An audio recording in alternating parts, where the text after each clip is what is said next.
श्रीमद् भगवत गीता अध्याय चौथों ज्ञान कर्म संन्यास योग। श्री कृष्ण भगवान चवण लॻो त हे अर्जुन, मूं जेको ज्ञान तोखे ॿुधायो सो पहिरें मूं सूरज खे ॿुधायो हो।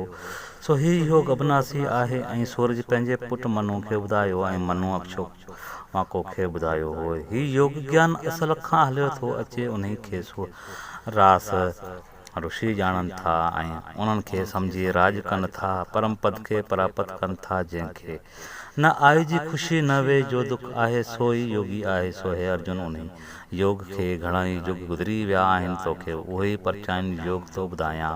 तोखे उन लाइ थो ॿुधायां त तूं मुंहिंजो भगत आहीं, मुंहिंजो प्रीतम आहीं। सो तूं ध्यानु ॾेई ॿुधिजे। हे प्रातः अची तुंहिंजी ख़ुशी न कजे ऐं जे वञे त उनजो ॾुख न कजे, हिकु जहिड़ो थी रहिजे। अर्जुन चयो त हे प्रभु, तव्हांजो जनम त हाणे वासुदेव जे घर थियो आहे ऐं सूरज असल खां ई आहे। सो तव्हां सूरज खे उहो ज्ञान कॾहिं ॿुधायो? सो कृपा करे मूंखे सम्झायो। तॾहिं श्री कृष्ण भॻवानु ख़ुशी मां चवणु लॻो त हे अर्जुन, तुंहिंजी ऐं मुंहिंजी घणा भेरा संगत थी आहे। मां तुंहिंजी ऐं मुंहिंजी सभिनी जंहिंखे ॼाणा थो, सभिनी जनमनि में जंहिंखे ॼाणा थो, पर तूं नथो ॼाणी। मां कहिड़ो आहियां? जनम मरण खां परे आहियां, अविनाशी आहियां ऐं सभिनी जी आत्मा आहियां, सभिनी भूतनि पुराणनि जो ईश्वर आहियां। मां कहिड़ो आहियां जो मुंहिंजी अच्छा माया जो पाछो वठी जनम वठां थो? सो पाछो छा आहे? जीअं राजा पंहिंजो वेस लाहे ॿियो पाए ऐं उनखे को बि न सुञाणे, तीअं मां जनम वठी संसार में अचां थो। हे अर्जुन, मां देहधारी न आहियां, देह खां परे आहियां। मुंहिंजी आत्मा सोन जहिड़ी आहे। हे अर्जुन, मां जनम कॾहिं वठंदो आहियां, छाजे लाइ वठंदो आहियां? सो ॿुध।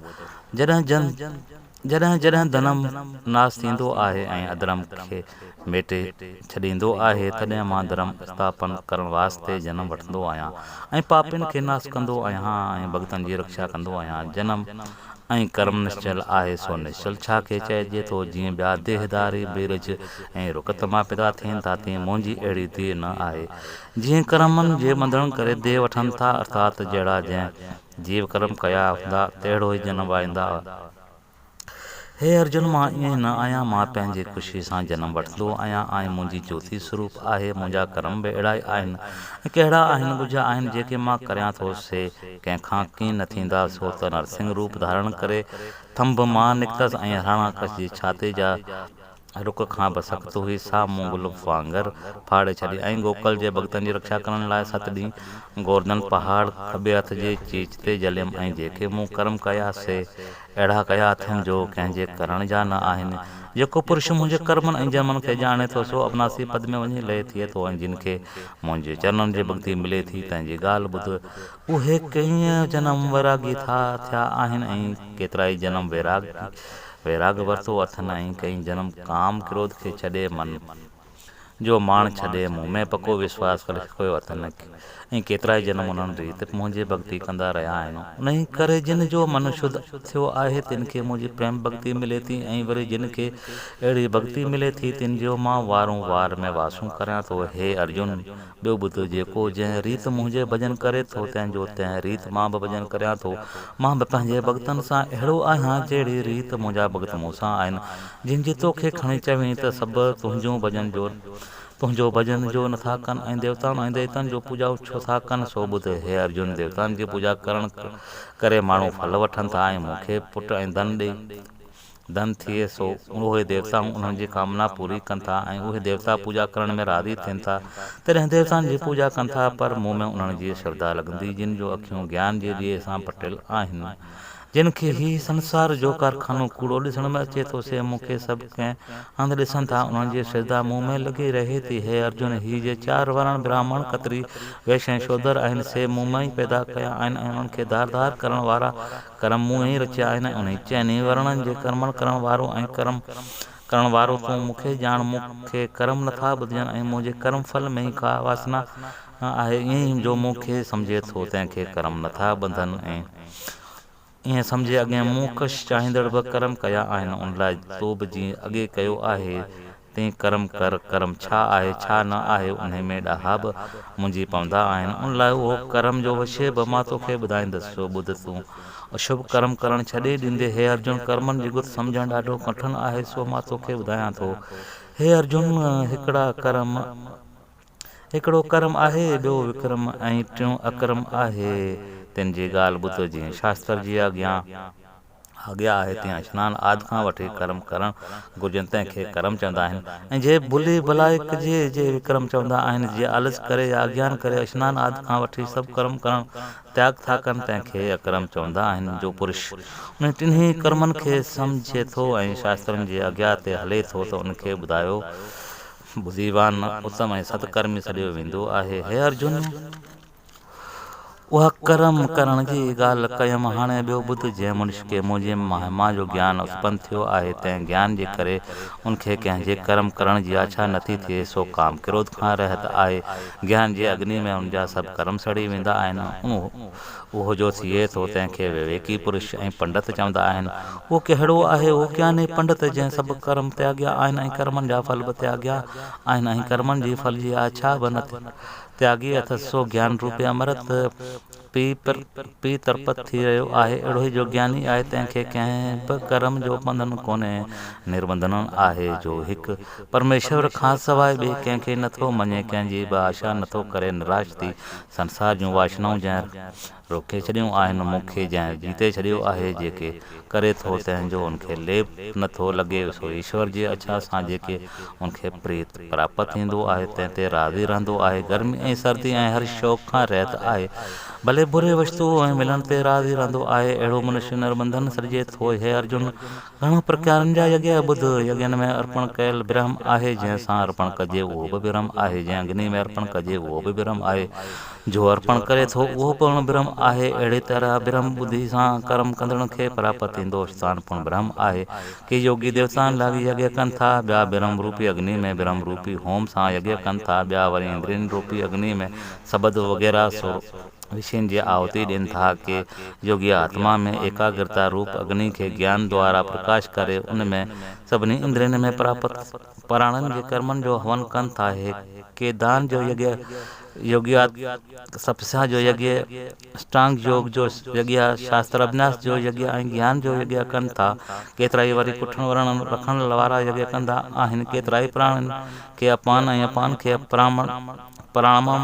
प्राणनि में होमियूं था, यानी साह पसाह में पसासाह में अर्पण कनि था। सदाई प्राणायाम में रही प्राण ऐं अपान जी गति खे रोके रखनि था। ॿिया जे नेम मूजिबि खाधो खाइनि था, से प्राणनि में प्राण अर्पण कनि था। जेके यज्ञ जे प्रसाद जो अमृत वठनि था, से सनातन ब्रह्म खे पाइनि था। यज्ञ रहत पुरुष खे जॾहिं ही लोक ई नथो मिले, तॾहिं ही कोरोन में श्रेष्ठ परलोक किथां मिलंदनि। उन रीति वेदनि में घणनि क़िस्मनि जा यज्ञ ॿुधायल आहिनि। उहे सभु कर्म जी उत्पति ॼाणे थो मोक्ष खे पाईंदे। हे अर्जुन, पूरा आकार लाइ चङी वर्ती सां ॾिनल दान जी बि ज्ञान सां न ॾिनल आहे। घणो करे हानि थो करे।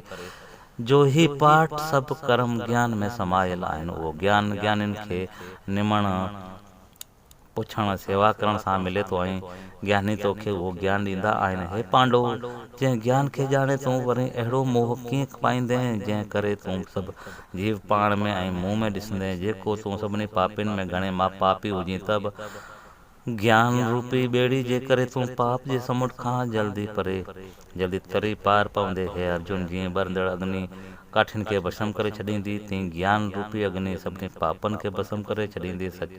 सिज ज्ञान जहिड़ी जगत में बि जगत में बि का पवित्र कंदड़ वस्तु नाहे। योग में समानता में पूर्ण मनुष्य वक़्त पर पाण ही पाण में उहो ज्ञान प्राप्त कंदो। श्रद्धा वारन ईश्वर में मगन इंद्रियूं जीतींदड़ ज्ञान प्राप्त थो करे ऐं पोइ जल्दी इंद्रियनि में अंदर में शांती पाए थो। जो ज्ञानी श्रद्धालु ऐं शकी आहे, उहो नास थी वञे थो। जंहिंजो मन सदाई शकी रहे थो, तंहिंखे न इन लोक में सुख थो मिले, न वरी परलोक में सुख मिले थो। जंहिं समानता रूपी योग जा कर्म फलनि जो त्याग कयो आहे, ज्ञान जे करे जंहिंजा शक निवृत्त थी विया आहिनि, तंहिं आत्मदर्शी खे कर्म नथा ॿुधनि। हे पारस, हृदय में अज्ञान खां उत्पन्न थियल शंकाऊं आत्म ज्ञान रूपी तलवार सां नाश करे निष्काम कर्म योग कर ऐं युद्ध करण लाइ थी खड़ो थी। इन श्री भगवत गीता संत ब्रह्म विद्या योग शास्त्र जो श्री कृष्ण संवाद जो ज्ञान कर्म संन्यास योग चौथों अध्याय समाप्त थियो। हरिओम शांति। ताज फिरोज अध्याय जो मक़सदु श्री कृष्ण भॻवानु चवे थो त हे अर्जुन, जॾहिं धर्म जी हानि थिए थी ऐं अधर्म खड़ो थिए थो तॾहिं ऐं भॻतनि जी रक्षा करण लाइ अवतार वठां थो। कर्म जी गत सम्झणु बिल्कुलु ॾुखी आहे। चोथों अध्याय जो मातम श्री नारायण चवे थो त हे लक्ष्मी, जेको गीता जो पाठ करे थो तंहिंसां मां कहिड़ो आहियां सो ॿुध। उन खे देह खां छुड़ाए मुक़त पद थो मोकिलियां थो।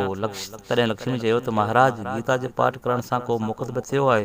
तॾहिं श्री नारायण चवणु लॻो त हे लक्ष्मी, बागबरी गंगा जे किनारे ते काशी जो शहर आहे। उते हिकिड़ो वैष्णो रहंदो हो। उहो रोज़ गंगा स्नान करे गीता जे चोथें अध्याय जो पाठ कंदो हो।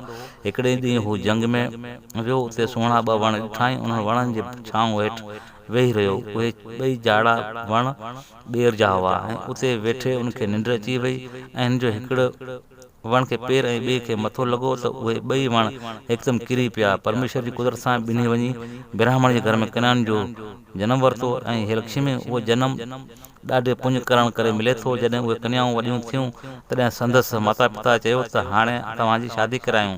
छोकिरियुनि चयो त पिता, असांजे मन में हिकु इच्छा आहे। उन छोकिरियुनि खे अॻे जनम में ख़बर हुई, सो पाण में चवणु लॻियूं त जंहिं साधू जे चरण छुअण करे असांजी मुक्ति थी आहे तंहिंजो दर्शन कजे। एतिरो चई ॿई छोकिरियूं माता पिता खां मोकल वठी काशी में आयूं। उते तपस्वी खे ॾिठाऊं ऐं ॿई छोकिरियूं नमस्कार करे चवणु लॻियूं त हे महाराज, तव्हां धन्य आहियो जो तव्हां असांजी मुक्ति कई आहे। संत चयो त तव्हां केरु आहियो? छोकिरियुनि चयो त असां तव्हांखे सुञाणियूं थियूं। असां अॻे जनम में वण हुयोसीं ऐं तव्हां हिकिड़े ॾींहुं जंग में आया ऐं उस ऐं गर्मी जे करे तव्हां वण जी छांव में अची वेठा ऐं तव्हांजे सुम्हण करे तव्हांजो चरण हिकिड़े वण खे ऐं ॿिए खे तव्हांजो मथो लॻो ऐं उन महिल असांजो आधार थियो। हाणे असां ब्राह्मण जे घर में जनमु वरितो आहे। तॾहिं संत चयो त मूंखे उन महिल तव्हांजी ख़बर कान पई। हाणे का आज्ञा करियो त मां तव्हांजी कुझु शेवा करियां, छो त तव्हां ब्राह्मण श्री नारायण जो मुख आहियो। तॾहिं कन्याऊं चवणु लॻियूं त असांखे श्री गीता जे चोथें अध्याय जो फल दान करियो, जीअं असीं देवताउनि जो जनमु वठूं। तॾहिं संत गीता जे चोथें अध्याय जो फल उन्हनि खे दान कयो ऐं उहे ॿई कन्याऊं देवताउनि जो जनमु वठी वैकुंठ ॾांहुं रवानी थियूं। संत चयो त मूंखे गीता जे चोथें अध्याय जे फल जी सुध कान हुई त को एतिरो उन में लाभ आहे। पोइ संत ॾियारे गीता जे चोथें अध्याय जो पाठ कंदो रहियो ऐं श्री नारायण चवे थो, हे लक्ष्मी, उहो भगवंत गीता जे चोथें अध्याय जो पाठ जो फल आहे। हिते श्री भगवंत गीता जे चोथें अध्याय जो महात्म पूरो थियो। हरिओम हरिओम हरिओम शांति।